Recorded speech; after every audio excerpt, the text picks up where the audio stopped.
रामकृष्ण हरे. सज्जन हो, वारीच्या निमित्ताने आपणा सर्वांना माझा सप्रेम जय हरी. पंढरीच्या वारीवर आपण अभंग निरूपण करत आहोत आणि पंढरीच्या वारी संदर्भामध्ये जे जे अभंग संतांनी केलेले आहेत त्याचं निरूपण तुम्हाला घरी बसल्या ऐकवण्याचा आम्ही प्रयत्न करत आहोत. वारी पंढरीची शास्त्रामध्ये, आपल्या भारतीय संस्कृतीमध्ये जे मूलगामी ज्ञान आहे ते आहे वेद. त्याला वैदिक तत्त्वज्ञान असं म्हणतात. म्हणजे आपल्या सगळ्या ज्ञानाचा स्रोत वेद आहे. 4 वेद. आणि त्या 4 वेदामध्ये काय सांगितलं आहे? त्रिकांड वै वेदाः.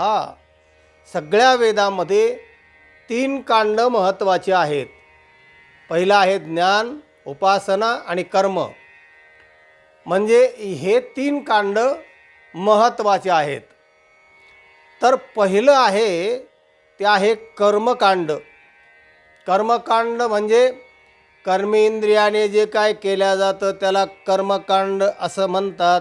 म्हणजे मी आता ठाताळी टाळे वाजवतोय, रामकृष्ण हरी, हे हाताने टाळे वाजतो आहे, जिभेने रामकृष्ण हरी म्हणतो आहे.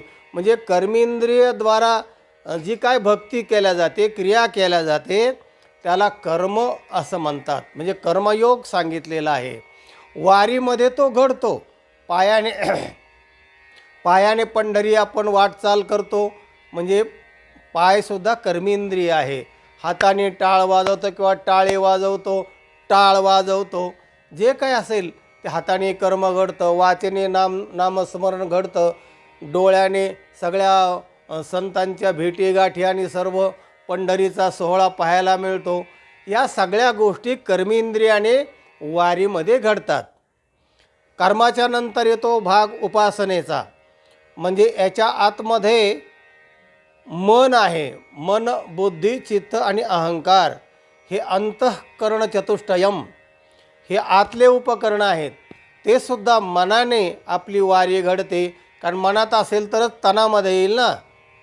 म्हणून ते चित्तात येतं, मनात येतं. बुद्धीने आपल्याला ज्ञान वगैरे ऐकायला मिळतं. रस्त्याने कथा कीर्तनं होतात.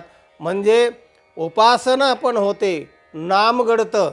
ज्ञानोबा तुकाराम, ज्ञानोबा तुकाराम, किंवा कीर्तन असेल तर विठ्ठल विठ्ठल विठ्ठल, पुंडलिक वरदा हरी विठ्ठल, नामघोष होतो. म्हणजे वाचिक तपश्चर्या पण होते, मानसिक पण होते. म्हणजे उपासना होते.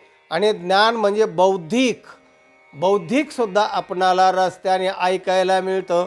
विद्वान कथा कीर्तनकार जे असतात ते आपल्याला ज्ञान पाजत असतात, ज्ञान सांगत असतात. म्हणजे वारीमध्ये कर्म, उपासना आणि ज्ञान, वेदांनी जे हे त्रिकांड सांगितलेले आहेत ते तिन्ही गोष्टी एकाच वारीमध्ये घडतात. एवढं वारीचं महत्त्व आहे. तेव्हा अशी जी वारी, पंढरीची वारी, ते अखंड करणारे जे वारकरी असतात ते ज्ञानी होतात. पंढरीचे वारकरी ते अधिकारी मोक्षाचे असं म्हटलं एका अभंगामध्ये. म्हणजे मोक्षाचा अधिकार उगी कोणाला मिळत नाही. हे तिन्ही कांड त्यांच्याकडून घडतात म्हणून ते मोक्षाचे देखील अधिकारी आहेत. आता ते मोक्षाला जायची इच्छा करतात असं नाही आहे. ते घेईन मी जन्म यासाठी देवा असंही तुकोबराय म्हणतात की मला मोक्ष वगैरे काही नको, मी जन्म घेईन आणि वारी करीन, नाम घेईन, सत्संगती करीन, असा त्यांचा रोग सगळ्या अभंगामध्ये दिसून येतो, सगळ्या संतांचा. तेव्हा असा हा महत्त्वाचा भाग वारीमध्ये आहे. तेव्हा काही वारकरी म्हणजे त्याच्यामध्ये तीर्थ करणारे, नेहमी तीर्थयात्रा करणारे, व्रत करणारे, नामधारी, आणि हे सगळे लोक एकदा तुकोबरायांकडे आले आणि तुकोबरायाला म्हटले, महाराज आम्हाला आपणाकडून जरा समुपदेशन पाहिजे आहे. म्हणजे ज्ञानाची चर्चा आम्हाला ऐकायची आहे तुमच्याकडून. म्हणले काय तुम्ही म्हणताय? नाही, तुम्ही म्हणले एवढं आनंदी असता आणि या सगळ्या गोष्टी करता, लोकांना ज्ञान सांगता, पण हे सगळं तुम्ही जे साध्य साधन आणि हे साधना केली ना, तर हे कसं काय, तुमची दिनचर्या काय आहे, जरा आम्हाला समजून सांगा. आणि हे सांगत असताना तुम्ही जे वारीचं फल आहे, महात्म्य आहे आणि तुम्ही काय नेमकं करताय हे जरा आम्हाला समजून सांगा. तुकोबाराय अभंगात सांगतात आणि तो अभंग आजचा आपल्या विवरणाचा महत्त्वाचा आहे. पंढरीची वारी आहे माझे घरे, अनेक न करे तीर्थव्रत. पंढरीची वारी. महाराज म्हणतात, बाबा रे, वारी संबंधी जर तुम्ही म्हणत असाल तर पंढरीची वारी अनेक पिढ्यानपिढ्या माझ्या घरातूनच ती वारी चालत आलेली आहे. तेव्हा मी त्याचा उपासक आहे, पायिक आहे, मी ती पुढे वारी चालवतो आहे. पंढरीचे वारी आहे माझे घरी, म्हणजे पंढरीची वारी जयाचे कुळी, त्याची पायधुळी लागो मज, असा एक अभंग आहे. तेव्हा त्या कुळामध्ये ही वारी चालत आलेली आहे आणि तोच रस्ता, तोच मार्ग मी पुढे चालवित आहे. माझ्या घराण्यातूनच ती वारी आहे, असा त्याचा अर्थ आहे. नाही तर पंढरीची वारी आहे माझ्या घरी, मी घरात बसल्यात माझी वारी घडते, असा अर्थ काही लोक काढतील, पण तसा घेऊ नका. अनेक न करे तीर्थव्रत म्हणाले. मग तुम्ही काशीचं इतर तीर्थ, जे मोठे मोठे तीर्थ सांगितलेले आहेत, ते करीत नाही का नित्यनेमाने? महाराज म्हणाले नाही. अनेक न करी तीर्थ आणि व्रत दोन शब्द आहेत. मी अनेक तीर्थ करत नाही आणि व्रत पण करत नाही. म्हणले आता पंढरीची वारी म्हणजे तीर्थ आहेच की पंढरी? हो म्हणाले, ते मी करतोच ना, पण दुसरे तीर्थ करता का? म्हणाले नाही. मग व्रत नाही का करत तुम्ही? म्हणजे व्रत करावंच लागतं ना. व्रत करतो म्हणाले. दुसरं चरण, व्रत एकादशी. व्रत करतो मी एकादशी. व्रत एकादशी करीन उपवासे, गायन अहर्निशी मुखे नाम. व्रत करतो, पण ते व्रत मी कोणतं करतो? एकादशी करतो. एकादशी भगवंताला फार आवडते आणि ती एकादशी मी कशी करतो? म्हणजे गाढवासारखं चारा आणि एकादशी करा, अशी एक म्हण आहे. कारण लोक इतके खादाड आहेत, खाद्य संस्कृती इतकी वाढलेली आहे, त्यामुळे कोणाला जर सांगितलं ना तुम्ही एकादशी करा, ते म्हणतात बापरे, म्हणजे दिवसभर उपवासी राहायचं? तर ते म्हणतात नाही नाही नाही, इतका अवघड आहे आम्हाला, अशक्य आहे. मग संतांनी काय सांगितलं की बा ठीक आहे, गाढवासारखं चारा पण एकादशी करा, म्हणजे फराळाचं करा पण एकादशी व्रत करा म्हणाले. मग फराळाचं पण काय काय असतं फराळाचं? मग सगळ्या फराळाचे ते सगळे असणारे पदार्थ, शेकडो पदार्थ त्या फराळाच्या खाद्यामध्ये घुसडलेले आहेत. म्हणजे कंदमुळं सगळे, त्याच्यामध्ये फक्त गाजर मी अजून ऐकलं नाही, बाकी राताळ आहे, शेंगादाणे आहेत. जे जमिनीमध्ये येतं ना, ते सगळं बटाटे आहेत, ते सगळे जमिनीमध्ये आहेत, ते कंदमुळामध्ये मोडतात सगळे. फक्त गाजर हे चालतं असं मी अद्याप तरी ऐकलं नाही, पण ते पण कंदमुळंच आहे ना. त्याचाही नंबर विचारायचा नसेल तर का लागला नाही, त्याचं जरा संशोधन घ्यायला पाहिजे. तेव्हा कंदमुळं सगळे चालतात असा त्याचा अर्थ. मग बरं झालं म्हणले, ते बटाटा बिटाटा सगळं, हो ते सगळं चालतं म्हणाले. आणखीन काय चालतं? वर झाडाला येणारे फळं सगळे चालतात. हो का? म्हणजे ते फळं सगळे चालतात. मग कोणते पपया असेल, आंबा असेल, काय जे जे काय फळं असतील, काय फळांचा नंबर त्यात लागलेला नाही. त्या बिचाऱ्याने काय केलं आहे मला माहिती नाही, पण फळं चालतात म्हणले. हो चालतात की, फळं चालतात.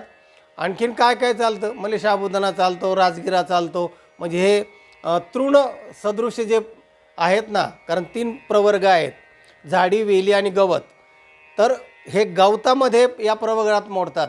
म्हणजे जसं राजगिरा आहे, तुमचा साबुदाणा आहे, या अशा ज्या लहान लहान गोष्टी आहेत ना, ते चालतं, ते पण चालतं म्हणाले. अरे बापरे, मग बरं झालं. मग हे सगळं खाल्लं तर सगळं खाल्लं चालेल, पण एकादशी करा असं संतांनी थोडंसं शिथिल सोडलं आणि त्यांना हळूहळू परमार्थामध्ये ओढीत आणण्यासाठी तो प्रकार शिथिल केला. पण महाराजांच्या अभंगात, त्यावेळेच्या अभंगात मात्र असं आहे, आणि व्रत एकादशी करीन उपवासे. उपवास या शब्दावर सांगतोय मी. उपवास म्हणजे उपवास. उपवासाचा आणखीन एक शास्त्रीय अर्थ असा होतो, उपवसंती, म्हणजे देवाच्या जवळ जाणे. उपवास म्हणजे वास्तव्य, देवाच्या जवळ जाण्यासाठी तो एक उपासनेचा प्रकार सांगितलेला आहे.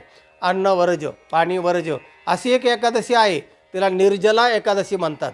त्या एकादशीला तर पाणीसुद्धा घ्यायचं नाही, असं त्या एकादशीचं व्रत आहे. पण महाराजांचा शब्द असा आहे, व्रत एकादशी करीन उपवासे. उपवासही करणार, गाढवासारखं चला आणि एकादशी करा असं काही कुठं लिहिलेलं आढळत नाही. पण महाराज म्हणतात उपवास केला पाहिजे. एकादशी मी व्रत करतो, गायन आहार नेशे मुखे नाम, आणि रात्रंदिवस मी नाम गातो. नाम गाता तो, मग कोणाचं गाता तुम्ही, त्याचा खुलासा झाला तर बरं होईल. महाराज पुढे सांगतात, नाम विठोबाचे घेयेन मी वाचे. विठोबाचं नाम मी वाचेने घेतो. म्हणाले विठोबाचंच का? महाराज पुढे म्हणतात, बीज कल्पांतीचे तुका म्हणे. कारण विठोबाचं नाम कल्पांती म्हणजे फार जुनं आहे आणि सगळ्या नामाचं ते बीज आहे. बी असतं ना, झाडाला मूळ असतं ते बीज असतं. बीज मंत्र, बीज याचा अर्थच असा आहे की मुळातलं महत्त्वाचं असतं ते. बीज कल्पांतीचे, अनेक कल्प झाले तेव्हापासूनचं हे विठोबाचं नाम बीज आहे. तो का म्हणे. अशा प्रकारची वारी, व्रत आणि नामसाधना विठोबाचं मी करत आलेलो आहे, करतो आहे आणि पुढे जन्मजन्मांतरामध्ये मी करीत राहणार, असा या अभंगाचा भावार्थ आहे. आणि म्हणून आपणालासुद्धा अशी वारी घडावी.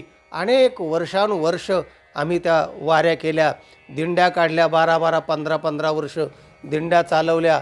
6 वर्ष तर पंढरपुरात राहून मी स्वतः अभ्यास केला. आणि या सगळ्या गोष्टी, आणि म्हणून आम्हाला जे काय लाभलं ते अगदी अनमोल जीवनाचं रहस्य, असा आनंदी आनंद जीवनामध्ये फुलवल्या जातो. तुका म्हणे खातो आनंदाचे लाडू, असं म्हटल्यासारखं आपणही तसं करा. वारी करा, वारकऱ्याबरोबर पायी वारी करा, त्याचा आनंद काही वेगळाच आहे. म्हणजे पायीच केली पाहिजे असं कंपल्सरी नसलं तरी आता साधनं झालेत, पण वारी करा असं थोडं संतांनी पर्याय सांगितलेले आहेत. म्हातारे माणसं असतात, आता दिंडीबरोबरसुद्धा काही म्हातारे, मग त्यांना त्या ट्रकमध्ये गाडीमध्ये बसून किंवा गाड्या असल्या तर ते बसून, पण वारीला ते मात्र नेतात, जातात, भावनेने जातात आणि त्याचं फल त्यांना मिळतं. त्यांचं जीवन आनंदमय मंगलमय होतं. हे आहे वारीचं फलित. आपणही प्राप्त करा, आपले जीवन आनंदमय मंगलमय होईल. हा वारीचा आजचा भावार्थ आहे, हा अभंगाचा भावार्थ आहे. हा व्हिडिओ इतरांना पाठवा, लाईक करा आणि ज्यांनी चॅनलला सबस्क्राईब केलेलं नाही त्यांनी जरूर सबस्क्राईब करा. ज्ञानाचा आनंद घ्या. रामकृष्ण हरी.